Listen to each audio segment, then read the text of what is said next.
Yes, we'll protect you. Hey, look, we were just here. We came all the way back around. Oh, that's right. Here we are. That's right. So, Christian, I've always wanted to ask you about your history as a snowmaker. How many years did you do that for? 3 years, 3.5 years. And then, when you first started out, what prerequisites did you need in order to to get that job? So you have to be able to lift 50 pounds, not have a problem being out in the snow, in the dark, and pretty much got to be stupid and willing to do a bunch of labor because you are just digging. Digging through snow. The joke is you get to shoot a shovel and she's your girlfriend, and you don't lose your girlfriend, and you treat your girlfriend right because she is your tool. The ultimate snowmaker tool is a shovel. Oh my goodness! So I thought I was under the impression that you were only making the snow. What were you doing with it? What was the digging all about? When it covers the hydrants and the manhole covers where to make the snow, you have to dig it out. Oh, that makes sense. Or the guns bury themselves. The guns bury themselves? Well, the wind changes, so it'll blow back on itself and bury the hose. The hot shop. A hat shop? Okay. Okay. All right, I'll go. Hats. I'll go with you. I'm learning about snowmaking. Los, we're gonna be in the hat shop. At the hat shop. So, when was the first time that they let you behind the, what do you call it, a snow cannon or snow gun? Yeah, well, you have training for 2 days, 2.5 days of training and orientation when you first start, and then you go out for like a hands-on on the third day, and you get to turn on hydrants and whatnot and play around a little bit, get yourself familiar with the system and the equipment you're using. And and then you just kind of wait for temperatures to drop so that you can get out there at night and make snow. So they kind of throw you into it. Generally it's for like competent people. I like to tell people we're cowboys on the mountain. You are like cowboys in the mountains. Yes, holy cow, that is a green hat. And what's crazy is you guys are painters. You're painting the mountain, which is interesting. So can you set the textures on this thing? It's just a matter of giving it more or less water, more or less air, depending on the type of gun you're working with and the conditions that you have. So is there a particular protocol for like, okay, it's this cold out, you need to use this kind of there's a formula. We have this. There's a yeast thing called Snowmax cultures that help bring the freezing point up so it can be warmer, and then you can make the snow with it. Interesting. So depending on how cold it is, you'll add a percentage of that to the water mix and then use it from that point. But if it's cold enough, you don't have to use that at all. You can just use straight water, and depending on how much water you flow, you can change the quality of the snow. How much water do you normally put into one of these things? I could not tell you. It's millions of gallons. Oh, jeez. Where the hell are you getting all that water? Not from where we're getting all the water we have. So that's a great answer. We're getting all the water we have. We have enough water, and yes, that's what we're required to tell people. Oh gosh, water. It's like this, and we have enough water. We have enough water that we can have. We have a giant pond that's, I don't know off the top of my hands how many millions of gallons it is, but... So what are you filling up exactly? When you need to shoot out more snow, what's the next step after that? The cats come through and broom it over, push it out to make it into a nice smoothable ski run so people can ride on it. And that's pretty much it. And then once they decide that they have enough base depth in the snow, then we take our snow guns and move them to a different part of the hill that doesn't. So start the process over. I'm trying to envision in my brain, because snowflakes can range in size, right? You're shooting snowflakes out. Kind of. Because in Chicago, some of those snowflakes are huge. Oh, the snow is big. They generally, when they fall out of the sky, you get varying sizes for them, but it's kind of more like Dippin' Dots, and when you're making snow, it's just more smaller particles. They don't really make snowflakes. Oh, so almost kind of like, I'm imagining like a shotgun where it's like BBs or something? It's kind of like a misty kind of thing. It falls down as snow, but it's not the traditional snowflakes that you would think. Okay, so when it's shooting, It's kind of like ice, like shaved ice, kind of. Oh, so you're kind of shooting shaved ice? Not really shaved ice, like a snow cone. Kind of, snow cone? sort of, yeah. It's kind of So how shooting that out of the gun? Yeah, it kind of varies. You can change the texture a little bit, make it a little bit drier, make it a little bit wetter, depending on the conditions and what you're trying to achieve. How far can this thing shoot? Like to here across to the street, or to the door right mean, here? it depends if the wind's working with you. It's not whatnot, but you can get a good 30, 40 foot plume. Oh my God! That's just going. I mean, and you can. It's all variable with elevation, and you can change the elevation to give it more hang time to dry it out as it's falling into the floor. If it's cold enough, you can just point it straight up and it'll go everywhere. Wow! You can play with the wind. The wind can take it, and it can go halfway down the run, and you're making snow halfway down the run from where the gun is because the wind's just taking it. When you're working with it, you're like, all right, I need to make it go there. Do you ever use fans to help shoot it even farther?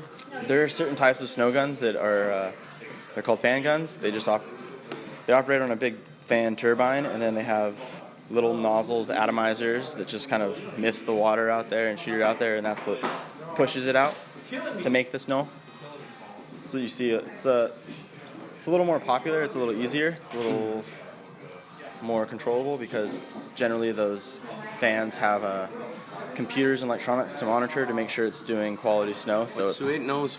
They know what they're doing. Everyone's got it down to a science. Yes and no. I mean, it's out there when you're out there in checking the plume and whatnot. It's the ultimate quality. Do different sizes snowflakes work better for because you got to first lay down like a base or something, right? Yeah. So it's think of it kind of actually as like a snow cone, like shaved ice and whatnot for the most part. Yeah, we're spreading that around, but we can make it harder and softer. So we can make it a little bit more your feet will sink in.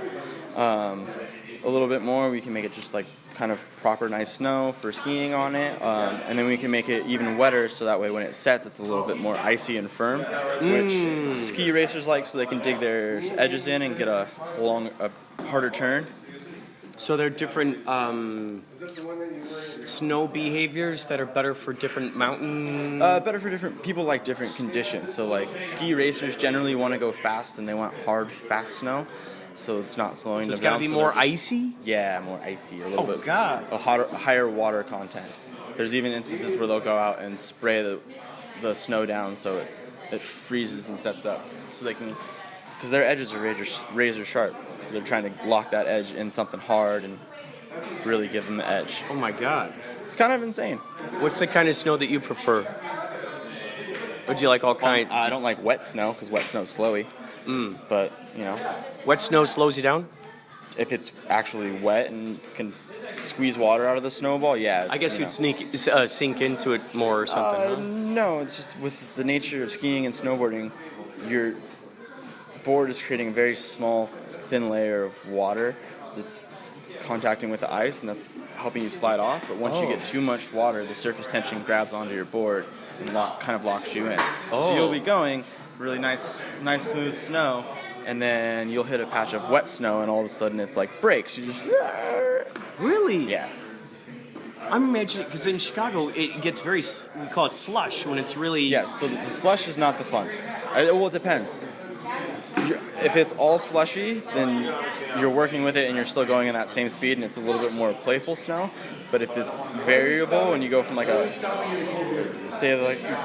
go over a puddle or something, and it's all kind of like wet or whatnot, it'll slow you down for sure. So you kind of sink into it? Is that what's happening? No, it's wet. It's like suction almost. It's just interesting. The surface tension from the water. You're creating a solid connection there.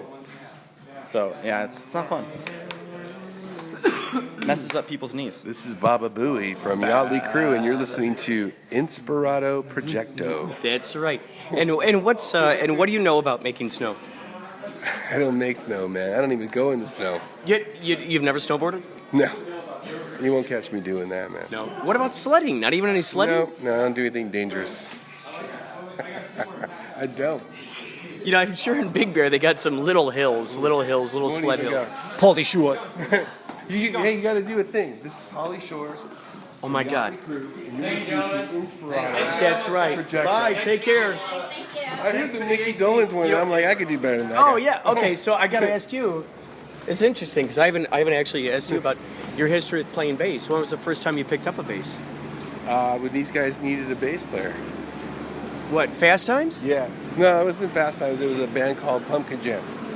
So Pumpkin Jam, and then they're like, we need a bass player, and you're like, I gotta learn bass. And I play guitar, so I'm like, bass is not that hard. I'll figure it out. So I bought a bass, and I said, just give me a couple of weeks. And I locked myself in the room, and I learned how to play bass. So you learned bass very quickly. I'm guessing by the trick. But I always kind of knew how to play it, but I never had a bass, so I had to go buy one. Right, because a bass is, in a sense, a guitar, right? Yeah, You're just it's playing the lower same, notes. It's the same thing. So, once you started playing bass, did you start listening more and more to bass in songs? Yeah. Now, And especially now in Yachtley Crew, man. Oh my God! So, oh goodness, thank What is you. this? That's so sweet of you. Wow, Girardelli Squares Milk Chocolate Caramel. We're giving this right when we walk in. So, so you start listening to bass, and then did you start viewing the bands that you had grown up listening to? Did you start looking at them in a different light? Yeah. Yeah. Because you started hearing something different about it than you ever heard before. Exactly. It was good. I mean, it's completely different. Oh my God! Yes, please. Look at that. Thank you. I think we should have been promoting the show. When I left, I was like, I hope you feel better. That's amazing that they have behind you. So what was the first song that you learned for bass that you remember? It had to be a 90s song. It was in the 90s. Probably like, I don't even know, man. It was like the Toadies or something like that. Oh. Make up your mind. Yeah, we were playing that song. I learned how to play it. Oh my God. Oh, This is it was delicious. good. So help me, Jesus, like that one, Jesus. So then, were you kind of addicted from that point on, and like, I got to learn more bass? Now I'm more that way. Back then I didn't care. I still play guitar. But now, So guitar was your main. now I like bass. Who were some of your favorite bands growing up that inspired you to play the bass? I mean to play the guitar. Just saying you started on the guitar. Kiss. Did you start learning Kiss songs right away? No, I just wanted to be in a band like Kiss. You know, big theatrics. That's what Yachtley Crew is. That's make it a rock show. Yeah. Make it fun. Make it cool to watch, man. Oh, yeah. Don't be bored. What was the first guitar song that you remember learning? The Cars. Oh, Yeah, I learned a Cars song. I can't remember what song it was, but it was the Cars. Because they were so easy to play. Oh, I wow. figured it out. Oh, that's good. And I was hooked. I'm imagining, This is Pauly Shores, and you're listening to Inspirado Projecto, That's where right. your life is made complete with love and Do it like this, symbiotic do it like this. relationships. Oh, yes. Hey, this is Chaz And this is Pauly Shores from Yachtley Crew. Yachtley Crew. And you're listening to Inspirado. Yachtley Crew. No, Inspirado Projecto. Yeah. And you're Yachtley, listening to Yachtley Crew Projecto. Inspirado style. That's right. We will get back to Chaz more later. He skedaddled really quickly, but I'd like to learn more about his history. So, what was the first? Now, since we got Pauly Shores here on the line, what was the first song that you remember learning on saxophone? I don't know if I asked you that. Well, but what was that you remember? What was one of the first saxophone songs you learned? Rather than tell you the name, I would like to recreate. Pink Panther. Oh, like no, to sorry. recreate it with my my personal instrument called the mouth trumpet. Oh yeah. Ready? I like to hear it.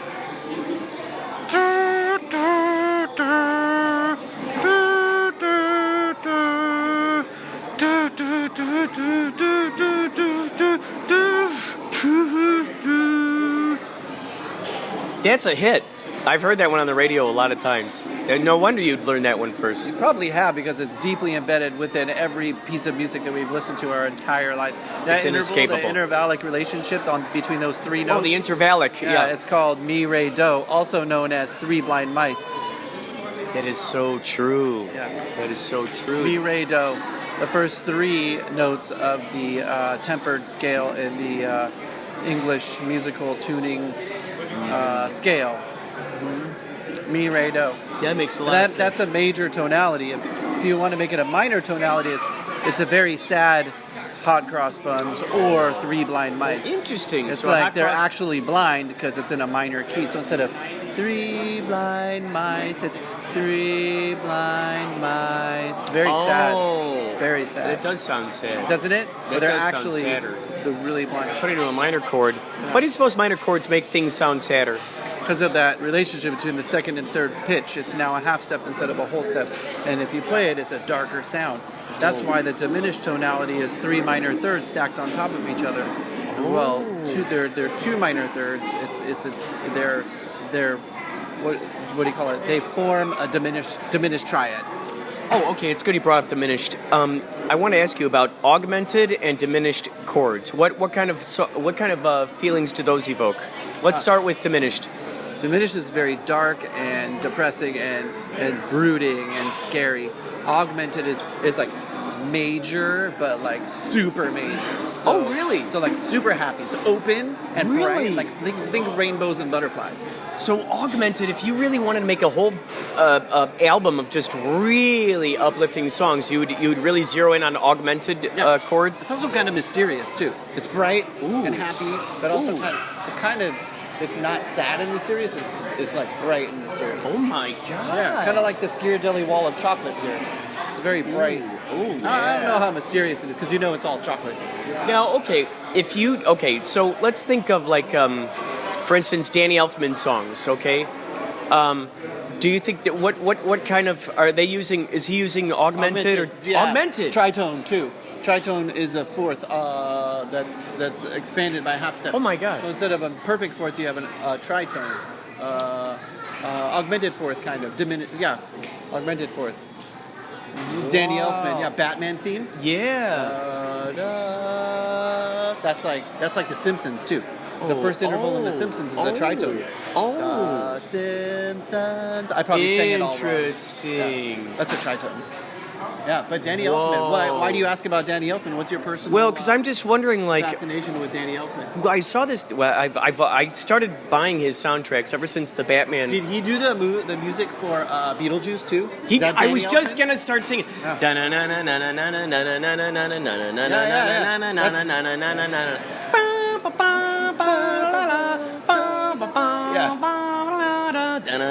So I was thinking about that when I asked you that, actually. This is not Danny Elfman. Don't they also do the banana song in that movie? The that's what's his name? Right. Is that augmented or diminished? Or no, it just made me think of that movie. I don't think it's really. Yeah, that was in there. Oh gosh, what is that? I can't believe Al Jarreau? Yeah, no, not Al Jarreau.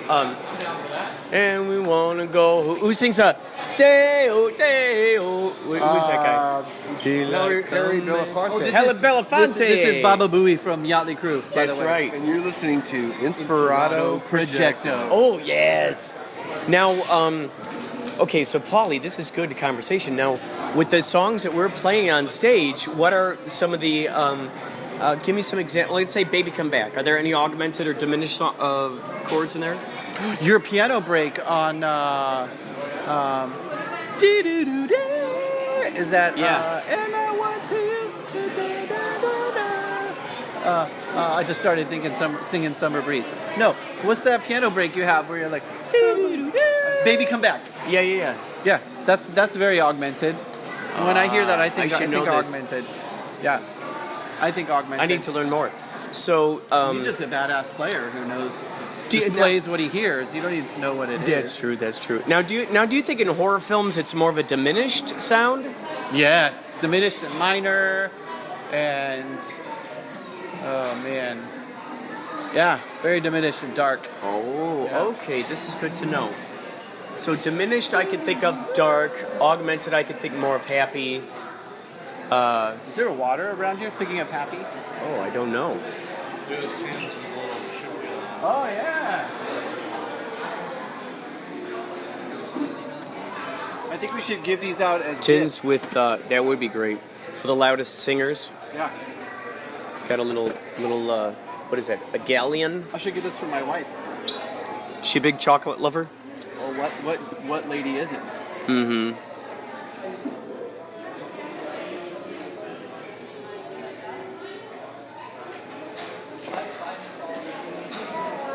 So let's see, $12 for 1, 2, 3.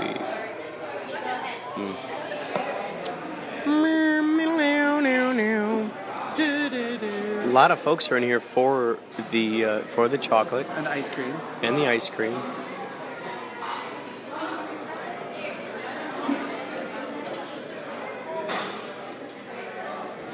We'll get back. We'll get back to more later with more insight from the band and their philosophies. We got some time to kill here, folks, so we might actually be getting drunker as time evolves.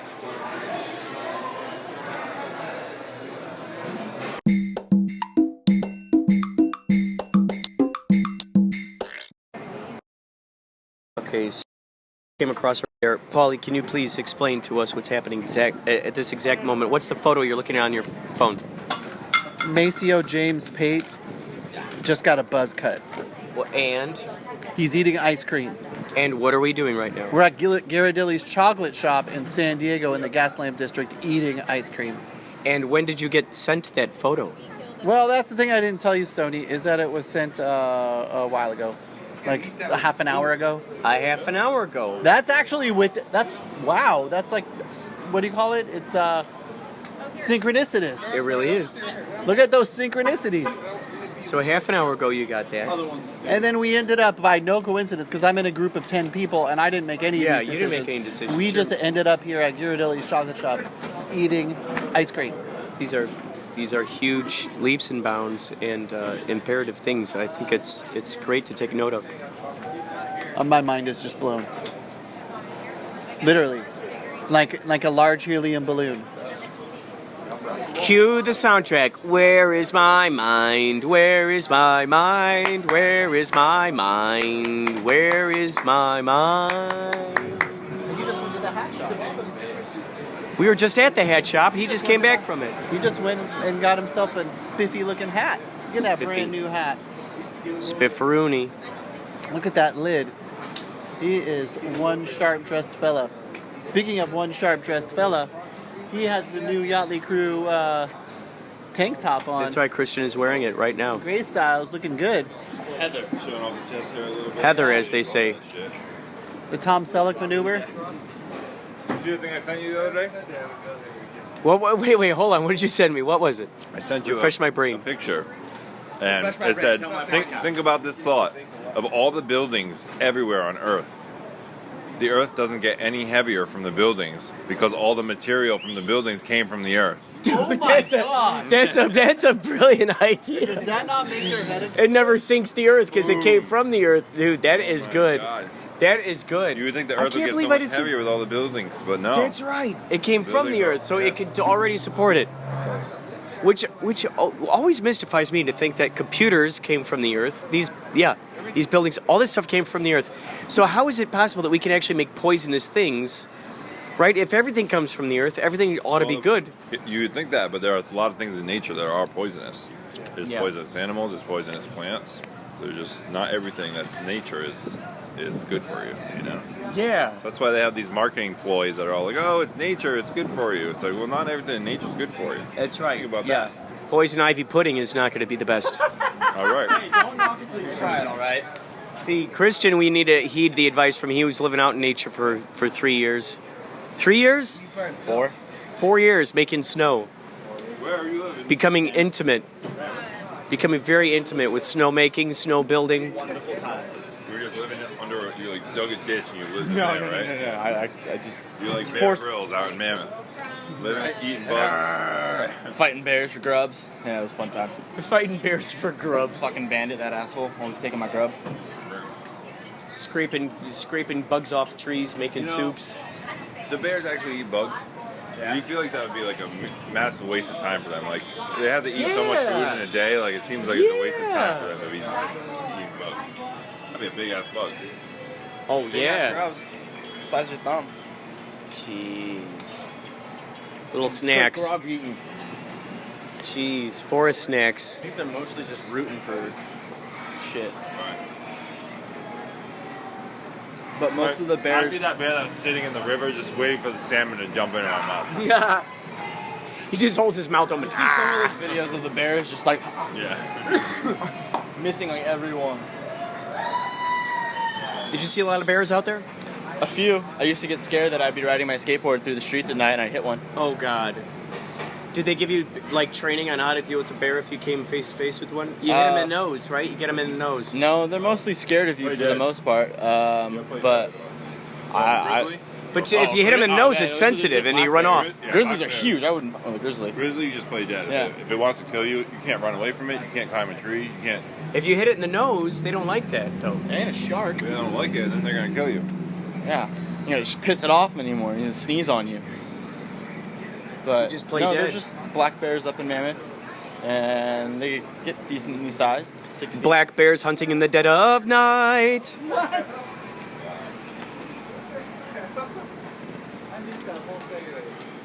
Black bears hunting in the dead of night. So you did see some, right? How close were they to you? From I don't know, 5 feet, if that. 5 feet? I've been as close to me and you to a baby bear with it was in a trash can. That was the only thing between us. Oh God. I had to kick the trash can to get it out. Oh God. It was really funny. It scared the shit out of that little bear. So you kicked over the trash can and then you No, ran? he was in you the just ran? He was in the trash can. Mom came up our stairs to the top trash. Where is the mom? Mom came up the stairs to our top trash can. Oh shit. Our buddy Kenny opened the door and scared Mama Bear down the stairs. And then we were chasing Mama Bear, and Baby Bear was in our bottom trash can. Wait, how did you chase the bear? Well, because you scare them, and so they run away from you for a little bit, and you just don't want them. You don't want them to be familiarized with people or lose their fear of people. So you have to keep chasing them off and yell. Oh, jeez. Otherwise, they're gonna get too comfortable around people, and then could be something potentially dangerous. Look, see, there's the first bear I saw in Mammoth. What the hell? That's oh my God, that looks close to you. So if you see a bear, can you scream and yell, and that'll just immediately scare it? Generally, like, yeah, I mean, they'll see you and they'll kind of just mosey away as you get closer. They're like, this guy's coming after me. But sometimes, like, they get in the trash and you're supposed to yell bad bear, and make noise and scare them. You yell bad bear, and that's the thing that scares them? Yeah, I mean, the loud noise is probably what scares them, but I don't know, they just tell us to yell bad bear to let them know you shouldn't be there. And do you scream it at the top of your lungs? I do.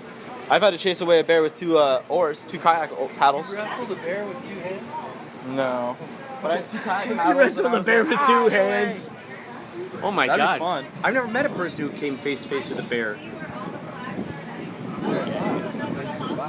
And you came to face I've not come that face to face with a bear. I do want to get drunk one time and slap a bear. Oh, jeez. I mean, not really do I want to, I just talk about it. I just talk about it. That it would be really cool, but I'd have to be really drunk. Yeah. Where is the trash bear?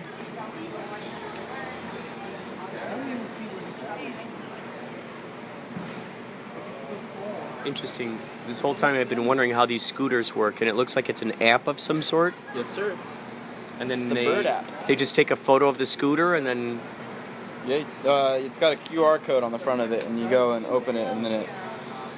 And it charges you accordingly? Yeah, it charges you accordingly. How much do they charge you usually? $1 to start, 15 cents per minute. 15 cents per minute? Mm-hmm. Huh. And they're just around the city, right? And you just pick one up if you see it? Yeah. Darn it, I don't know where this picture of that bear is.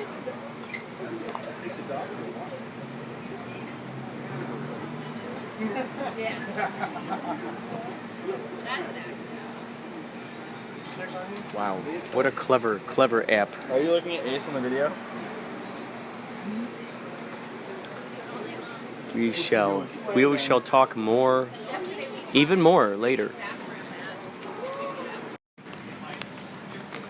This is Baba Booey from Yachtley Crew, and you're listening to Inspirado Projecto. So what's interesting is, even though we are in this position where does it feel like a pain in the ass to try to decide what parking garage we're going to park in, which one's going to be less expensive, how are we going to load all the equipment in, it's interesting that these are questions and these are things that we would never have to deal with in our lives had we not said yes to being a part of a band. So that's what's interesting. This is all information that has now come to us simply because we decided to say yes, and now these are the situations that uncover themselves for us. It's like exploring in a certain direction and not realizing that thing is there. But you can only realize that thing is there is if you explore for it first. It's like it was always there hiding, waiting to surprise you, like a peekaboo. But you had to go for it first. And so it's interesting because now we are blessed with this circumstance of having to figure out, okay, where are we going to park? Where's going to be cheaper? Hey, we can park there. Oh, yeah, we could. We could find out what those rates are. Wait, is that closer to House of Blues or no? No. That's where we parked. Oh, that is where we parked, yes. And thinking to ourselves, okay, how easy is it going to be for us to take all the drums, all the lights, all the razzmatazz, all the way to the venue, set it all up. After the show, come on back, break it on down, take it on back to the street, put it back in the van. I mean, it's it's a whole thing. Now, a lot of people, if they found out that they got to be a part of one of these elements of this, they would say yes. They would say yes. I would love to help you do that. Yes. So go on. Yeah, you looked like you had a revelation, and I want to. No, you're absolutely right. Everything you're saying.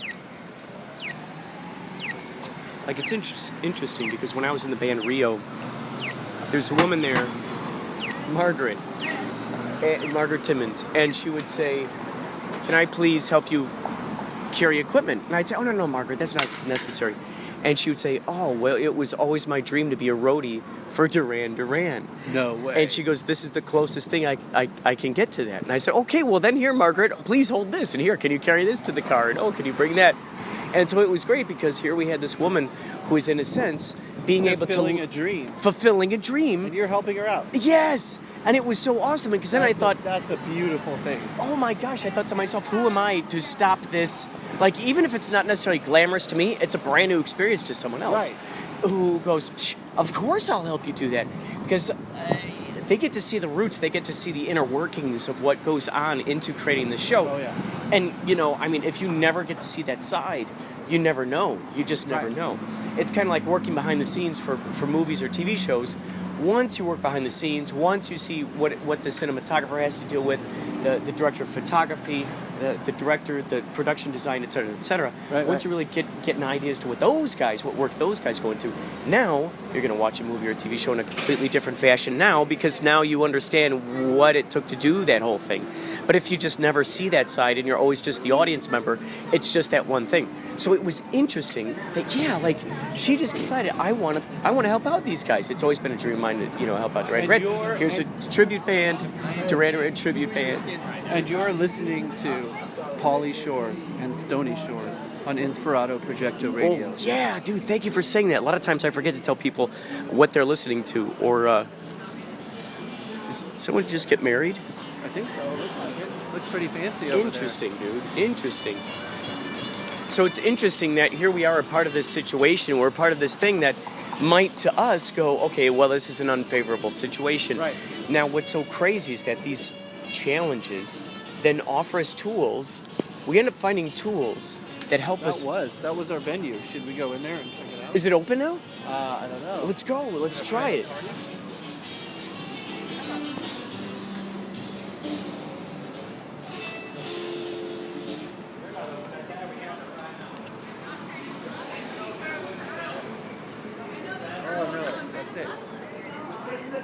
There's Christian, the stillmaker. Oh my God! So you just recently got married? I was just imagining in my brain. I'm like, wow, this is great. This is like a wedding. I edit wedding videos, so this is really cool to see it now truly happening in front of my very eyes. Usually I'm like cutting and pasting and putting this stuff together. This is really, really, really cool. It's like you hopped out of off the screen into real life. This is cool. This is awesome. Wow, this is the first time I've been on a podcast while a wedding has been simultaneously happening. Yeah, I am. What's your name? My name is Sam. them. Oh my gosh, do you have anything that you want to promote real fast that people can find you or where these pictures might be? Okay, just I'll be out of the way. it's so crazy. Wow, this is the first time. This is the first time that I've podcasted, and there's been an actual wedding going on. This is so cool. So there you have it, folks. This is you. You have just experienced it first. Had I not decided to podcast this thing, wow, we would not have seen that. We would not have seen that happen. So incredible. Wow, it's so funny. Just the other day I saw a video about bird scooters. And now I'm seeing them all over the place. Oh, I know what the video was. It was a Don't Feed the Animals video. Go check out Don't Feed the Animals. They talk about a lot of great bicycle safety, a lot of different bicycle laws, a lot of things that you just wouldn't normally know was a part of bicycle law or what is possible. Let's say you decide to stop driving your car. Let's say you decide to stop taking conventional ways to work. Let's say you just start taking the public transportation, the subways, the buses, walking, taking a skateboard, perhaps one of these scooters we've been seeing. Let's say you decide to start doing that. Oh, by the way, as a side note, once you start doing that, once you start taking public transportation, you're going to start seeing some interesting things. You're going to see merchants, you're going to see shops you've never seen before because you were previously in a car driving past too fast to see it. This is so cool, folks. We are here behind the scenes, Yachtley Crew, getting on the street interviews, getting surprises like that. Wow, this is crazy. Wow, this is crazy. This is incredible. So Christian is there. Oh, interesting. Right when I said your name, I saw on the back of his shirt there was a patch that said Christian Motorcycles. That's amazing. Right when I said your name. Oh my God, that's synchronicity. I was just describing synchronicity, and I was about to say, right when I said Christian, right when I said that, I'm a synchronicity magnet. Oh, dude, and I'm going to say one of these examples in a moment. Damn it, that would be cool. Right when I said Christian, I looked right there, and there was a guy standing on the corner wearing a vest that had a patch on it that said Christian Motorcycle Club or something like that. And right when I said that, that's when Christian walked past. So it was this amazing synchronistic moment. Now, I want to bring up this one that you were telling me about. When you and Paul were driving in the car, and it was a commercial for something that says the 76, always on the driver's side.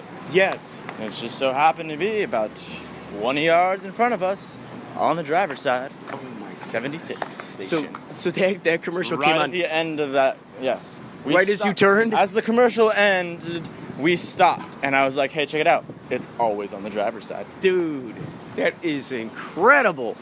Now, what are your thoughts when you come across synchronicities, coincidences, deja vu, all that kind of stuff? It's kind of cool, kind of interesting. Nothing really too crazy. There's some moments where I'm like, wow, I can't believe that this all lined up for this crazy coincidence. Yes. Now, do you ever... Life is a crazy coincidence. It really is. Now, do you ever find that when you start really paying attention to those moments, do you notice that even more of them start happening for you? Have you noticed that yet? Oh, shit, I can't walk. No, not. I mean, I'm just definitely been made more aware of them. Boom! Whoa. Yeah, right? Dude just started walking right across. It's kind of like the same thing as you don't really... When you buy your car, you never saw it on the road until you own your car, and then you see it all the time, and it feels like everyone has your car. Yeah, it's interesting. It's like you're tuned into that particular radio station now, and now you're hearing... That's always a great analogy that I like to think about. Dude, look at that dog, splayed out. Oh my God, the dog's just hanging out there. That's amazing. Chilling. That's amazing. Right in the middle of all that craziness, there's that dog just... Rah! I'm being cool, man. Laying down. Oh, paws flat down. Onyx. Now, doesn't that sound mysterious? Onyx. That was a... Sounds a little dark. That was like... It looked like a subway thing, and it went down. Maybe it's a club, who knows? Maybe it's a secret gambling parlor. But it said onyx on it, and it looked... That might be something for me to consider for future creations. Underground mineral smuggling ring. Ooh, underground mineral smuggling ring. That's a good idea. People are just smuggling a whole buttload of minerals. Minerals, vitamins, supplements, and possibly nutrients. But really mostly minerals. Salts, metals,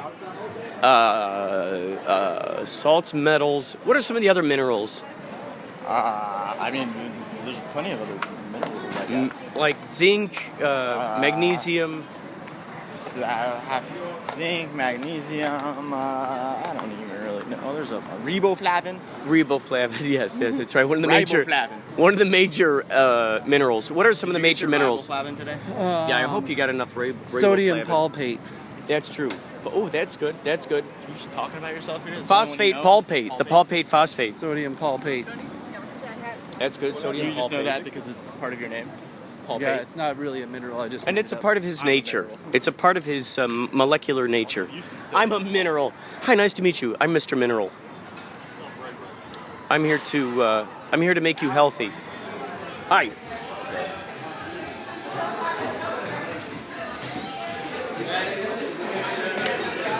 It's great. There's a staircase up there, and there's a staircase up there, and I was just imagining someone like being really impressed with the place. Like, yeah, I like the place. I mean, it's really cool, but what's upstairs? Right? Just constantly asking, but what's upstairs? Like, hey, I like the paintings you got on the wall. I like the paintings. All these drinks are great, but what's upstairs? Right? Yeah, you just the whole skit would just be about that. It's like this very curious person who just wants to know what's going on upstairs. Like, hey, I like the pool tables, the trampolines are great, but what's upstairs? It'd be like one of those. It could be like a sitcom, and every time he goes, "What's upstairs?" Maybe the audience laughs, right? It's like, but you never see in the sitcom what actually is upstairs. Even in a one-story house. 20 minutes for $5. That's good because it makes it even more mysterious. What's upstairs? Maybe they find there's an attic that we didn't realize was there. Like children in the attic? Children under the stairs? Children under the stairs and in the attic. Children of the corn? And in the corn. The children are everywhere. They are. That's how we procreate. I mean, children are repopulate. everywhere. Yeah. Angry, just like children in the corn. Remember, they were taking on all the adults. Just some water, please. We just arrived. Water and a Coke. And what? And a Coke. Sure. Thank you. Yeah. 3 waters and a Coke? Yep. Gotcha. Yes, bless. Yes, bless. So awesome that Christian just found us. He was like the bait on a hook, and he led these fish back to here. It was great. You guys set him out on a reel, like, and then there you were like, hey guys. And we just followed him. We didn't know where he was going or anything. We were just like, we're just kind of walking along. Plus I got I didn't know where they went. I took the scooter and went for a ride. You did? You took a scooter? Oh, that was great. How long did you ride for? 10 minutes. Dude, that's awesome. And then I just kind of went around and I was like, I wonder where everyone is. Actually, I didn't walk down here, but I walked to other bars to see. They may have or someone. Well, then I got the information when I found out. I was like, Was that your first time riding one of those? yeah. I mean, How was it? Was it cool? It was all right. Did you download an app or what? Yeah. Just download And then an what do you? app, And then what's the next step? You download an put app. in Do you have your to? credit card information, and then it asks for your driver's license. Takes a picture of your driver's license. And Interesting, because seeing as how you're riding a scooter. well, yeah, you have to have road knowledge. Rules of the road. Because they don't want you riding on the sidewalk. So what do they charge you? How does that work? $1 to start, 15 cents per mile. This is so interesting. And then you just leave it somewhere when you're done, huh? Yeah. Pretty much, just leave it. And someone else sees it and gets it. Does it show you like an energy meter on it when it's going to run out? Yeah, it tells you like the battery life before you. Oh, what do you do? You QR code, you zap the QR code and it shows you everything you need to know about it? Yeah. Oh, wow. Does it give you whoa. Does it give you so you can kind of plot out your, wow, that would be an interesting app. Does anyone know how to make apps? We could do an app that helps you get to the nearest scooter. It plots your journey through scooters. That would be cool. It tells you the battery life. And then it gives you like find a bird near you. Tap the button to unlock. Is this live? Yes. Carry the cord in. He's up over. Oh, it's that guy.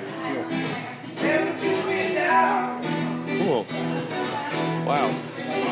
Tells you everything you need to know. Yeah. Wow. All right, folks, we're going to talk more later. More later. More later. Ships ahoy. Wow. What a fantastic message. Hi, it's Maria. Thank you so very much. That was an amazing message, and you have no idea how much your encouragement means. And absolutely, I think it's my job. I think a lot of us out here to show the extremes of our nature. And yeah, courage. Courage to be yourself. Who cares what anybody else thinks of us? And thank you. I love your work. You're so funny. You are so clever. And I'll talk to you soon. Thank you. Like a wild. We choreographed it. Mountain man. Oh, yeah. It's a good choreograph. Thank you. We are here in the Gaslamp district. Young fella here playing an acoustic guitar, so we'll see what we can record of this. How much we can record of this. Here we go.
Gentlemen, you just heard the song for this young man playing here at the Tipsy Crow here on the corner of F Street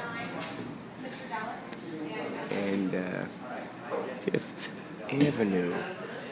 F Street and 5th Avenue. Ladies and gentlemen, you never know what you're going to find where you go. More on this later. So, what is the first... Now, did you grow up with albums or mostly cassette tapes? My parents had albums, but I mostly remembered cassette tapes. Did you have any albums of any of your favorite jazzists? No albums, only cassettes. John Coltrane, Count Basie, Miles Davis. Those are the ones that stick out the most. Oh. Now, when you got your first car, did you blast those a lot in there? Yes, in my battery-powered tape deck that I put on the dashboard so I could hear. Battery-powered? Yes. Interesting. Because there was no tape deck in my first car. So it was only... It was kind of like a boombox you just put up on in your car? Yeah. That's a great way of doing it. I taped it up to my dashboard so it wouldn't fall off. Wow. Dude, that's great. So you'd blast the Coltrane. You're probably one of the few, right? Is that what you said? Blasted it in your car. You're probably one of the few kids your age who was doing that at the time, except perhaps close jazz geek friends of yours, right? Who you could totally just have go in all directions. Talk about no Bluetooth, no MP3s, no such thing, no CDs, only tapes and tapes. So where would you most like to drive to when you were listening to this kind of music? Well, I had this girl that I was a friend with who lived in Sacramento, and driving over the 5 freeway and the 46, I think it's called the Pacheco Pass. There was this beautiful reservoir. I can't remember, San Luis Reservoir or something you would always drive by on the way. Oh. And it was always so dramatic. Also my favorite place. It was always dramatic to drive over it with the what kind of songs were the most conducive to that kind of experience? All blues. Miles Davis, all blues. Did you feel like you were in a movie? Friday the Freeloader. Like it was a soundtrack to your movie? Sketches of Spain. Oh wait, no, that's a different album. Flamenco sketches. Did I say all blues? Da da da da da da da. Muted trumpet.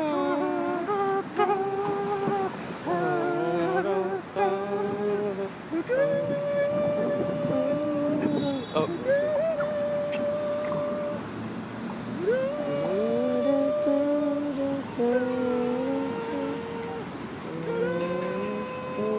We don't go that way.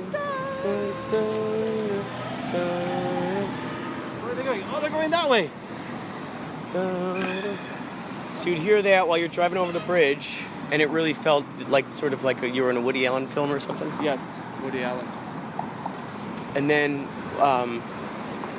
what did you start? How far down the jazz rabbit hole did you go? As far as my ears would take me.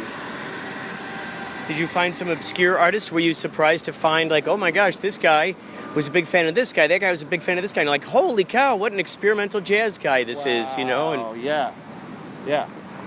What were some of those? I have to say Dexter Gordon. Is he what can you please sort of give me an idea as to where is he at kind of in the spectrum of jazz? The melodic, early 60s, late 50s, right before jazz went kind of in a more free rock format. He was one of the last melodic bebop players to play on the tenor sax. Oh. There was a movie back in the 80s, I think, called Round Midnight, and he was he played the main character. and all of the soundtrack was recorded by his band, live band playing. What was the name of that movie? Around Midnight. And they so they played on the entire soundtrack. Did you listen to that soundtrack a lot? Yes, I bought it. Did you learn how to play it? Hello there. Hi. Are you parking enforcement? You have that look about you. You look very official. What's that? This is my podcast. Are you broadcasting? You're live right now to hundreds of viewers, possibly even tens of. What's your name? What you have patches on? You look okay. So private security. So who are you? Who are you security for? I've been there a long time in background San Diego, so I have to be no security no more. You smart boy. But you're a security, right? Yeah. Now who are you in charge of this place? No. This place? No. Who? Where's your home base that you're making sure no bad guys are? No, where y'all just slow down, little Yachtley tie. Yeah, this is the band that I'm in. You know what, we're playing tonight. If you get a chance, we're playing tonight. All love songs, 70s and 80s. Hall & Oates, Steely Dan, Lionel Richie. I think it's right around here, actually. Sweetheart, be quiet. I'm just a cowboy. I'm not. I just keep a low profile. Oh. You know me. They know me. Well, I got to make my way back to the House of Blues with this wise guy. You take care. Okay, you know me. Yo, yeah, thanks for protecting the streets. I think she was just wearing a security guard uniform. Hey, Paulie. Something tells me she was just wearing a security guard uniform. She wasn't actually a security guard. Who? That woman I was talking to. Really? Yeah. Oh. She wouldn't answer any straight questions about her security guard business. That's what gave it away. I see what you're saying. I could wear a dog catcher uniform, and if someone comes up to me, I can only talk about so much knowledge. Because you only have so much knowledge. Yes. And she finally admitted to me that other guys have gone into the venue. Oh, there it is. Well, it's worth a try. I'm going to. While you do that, I'm going to go test. Yeah. Test the waters. Test the waters.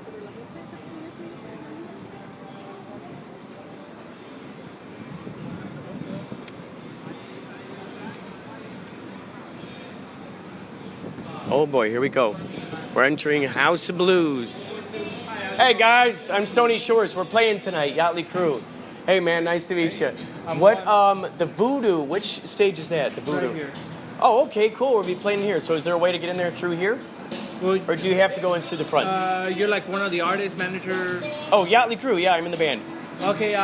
So do we go through the front, or is there a run the side? Right here. Like when you go in, it's gotta be through here. Everybody brings in their equipment right here. Okay. But usually I'm not supposed to let nobody in into the shop. I know, we're supposed to come in at 5:30 to start setting up stuff, but I noticed you guys were open here. You can do a peek, but you can't get into like the time you're supposed to be in here. Yeah. Let's see here. Awesome. So it's gonna be That's the stage. Wow. There he is, Mr. David Bowie. Wowzers. Wow. Here we are, the Voodoo Room. Ladies and gentlemen, the Voodoo Room. Wow, this is looking good. Hello, Mr. David Bowie. Good to see you again. I haven't seen you since the last time. This is great, man. This is what it's going to look like. Wow. This is going to be great. I gotta go get tickets.